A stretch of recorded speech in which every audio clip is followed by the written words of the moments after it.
एक साल से अस्थिरता के दौर से गुजरने के बाद आखिरकार बांग्लादेश में आम चुनाव का ऐलान हो चुका है। बांग्लादेश की अंतरिम सरकार के मुख्य सलाहकार मोहम्मद यूनुस ने देश में अगले राष्ट्रीय चुनाव की घोषणा कर दी है। शुक्रवार को मोहम्मद यूनुस ने कहा कि देश का अगला राष्ट्रीय चुनाव अप्रैल 2026 के पहले पखवाड़े यानी 1 से 15 अप्रैल के बीच में होगा। शेख हसीना के तख्ता पलट करने के बाद बांग्लादेश में मोहम्मद यूनुस के नेतृत्व में अंतरिम सरकार का गठन किया गया था। हालांकि कुछ ही समय बाद बांग्लादेश की जनता, वहां के राजनीतिक दल और सेना भी मोहम्मद यूनुस से परेशान हो गई और जल्द से जल्द चुनाव कराए जाने की मांग होने लगी। आखिरकार मोहम्मद यूनुस इस मांग के आगे झुक गए। ईद उल अजहा की पूर्व संध्या पर राष्ट्र के नाम प्रसारित अपने संबोधन में यूनुस ने कहा कि चुनाव आयोग जल्द ही एक विस्तृत रोड मैप जारी करेगा। उन्होंने कहा कि अंतरिम सरकार ने 3 मुख्य उद्देश्यों के साथ पदभार संभाला था: सुधार, न्याय और चुनाव।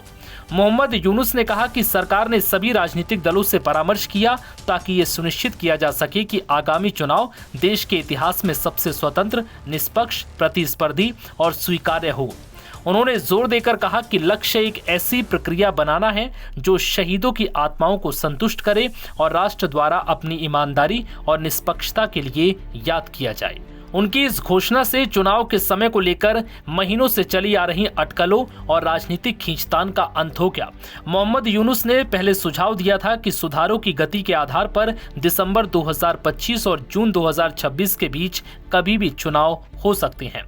खालिदा जिया की बांग्लादेश नेशनलिस्ट पार्टी और उसके सहयोगी दलों ने दिसंबर 2025 तक चुनाव कराए जाने पर जोर दिया था, जबकि नवगठित नेशनल सिटीजन पार्टी ने सुधारों के पूरा होने के बाद ही चुनाव कराने की मांग की थी।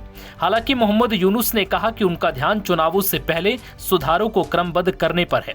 उन्होंने अपने संबोधन में कहा कि आने वाले महीने न्याय और सुधार के ढांचे को अंतरिम रूप देने के लिए महत्वपूर्ण होंगे, जिन पर व्यापक राजनीतिक सहमति बन सके। इसके लिए बांग्लादेश में रिफॉर्म कमीशन का गठन हो चुका है। डॉक्टर यूनुस ने कहा कि एक स्थायी सरकार और बांग्लादेश को राजनीतिक स्थिरता देने के लिए चुनाव की प्रक्रिया शुरू होगी।